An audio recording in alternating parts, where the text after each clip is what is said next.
Hello, hello. So, I was just driving and reflecting on our current system, which I do quite frequently.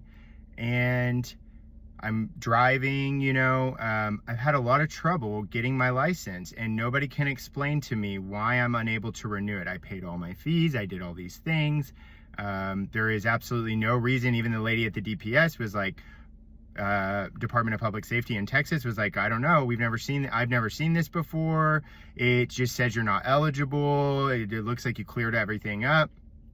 So I'm driving, because there's no reason why I should not be able to have my license. And I'm looking around for cops, and I was just thinking, like, also, I was reflecting on a situation in my personal life back in October of 2023, where I was arrested. And first of all, I was being arrested on a DWI and I was not driving. It was a very weird situation. And then a second cop came on. I was being very respectful. I've never been in a fight in my life.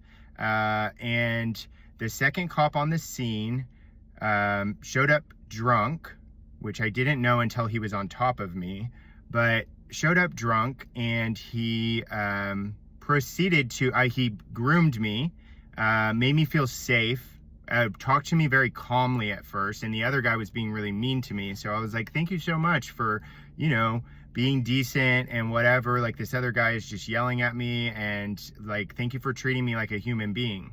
And then all of a sudden, literally completely caught off guard, he tackled me and rubbed me into the concrete. He took my string from my hoodie and wrapped it around my neck and choked me. And when I turned my head, I could smell the alcohol coming from his breath. So he drove onto the scene drunk, to arrest me for a DWI that was based on a witness from hours earlier, when I was outside of the car with the car off and waiting for an Uber. I had Uber up on my phone. And so he was choking me out, rubbing me into the concrete. And then so what I was reflecting on is, like, first of all, like, we can't be victimized unless we take on a victim mentality. And any situation, not to say that bad things don't happen, like, that shouldn't have happened at all.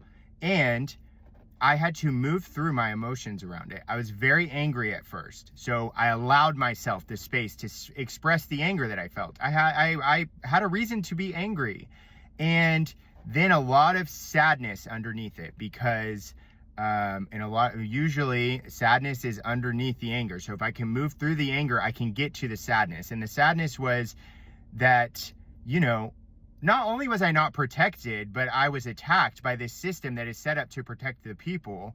And also, they called a paramedic on the scene, and my wounds needed to be cleaned. And so I was like, oh, well, at least they'll clean this. As I was sitting suffocating in the back of the cop car, I was asking him to crack the windows. It was so hot, I was dehydrated, and he did not do that. And so I was like, okay, well, at least the paramedic will help, and the paramedic came and basically laughed at me and was like, this is it? And then when I got to the jail, they were like, oh my gosh, nobody cleaned this? I'm like, no, so my point being that when I was able to move through those things, first of all, this was the catalyst to my awakening that I had in December of 2023, when I was able to move through my emotions around the situation, and I was able to surrender and see that there is a divine plan to everything, even some of the darkest situations. I do believe that my soul set that up so that I could move into a place of empowerment.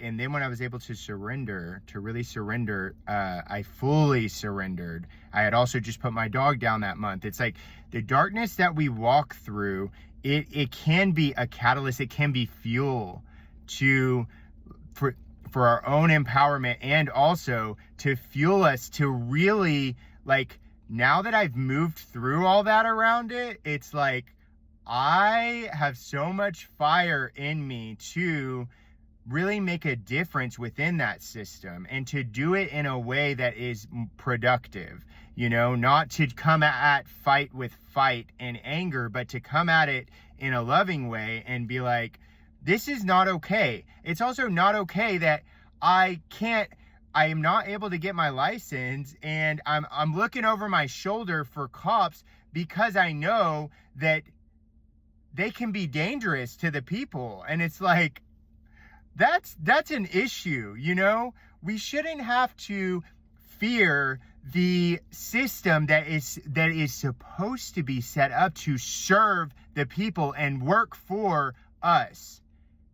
So I just think it's really important, as these changes come about and systems fall, that we look at like how this is an issue, and we need to create new systems that serve the people. Like people should not be afraid of this system that is set up to serve us because it's not operating in that way. There's so much corruption and so much power and control, so much ego, and also seeing like any situation that we meet, we can, if we move through it, if we move through those emotions and we're able to move out of the victim mentality, we can use it as empowerment to that situation can be the fire that fuels us speaking up, giving a voice for those so that others don't have to go through what we went through, to be fuel for us to stand in our authentic power and really make change in whatever area that may be, whether it's sexual abuse or any, there's so many different things. We can use it as fuel to work for the greater good.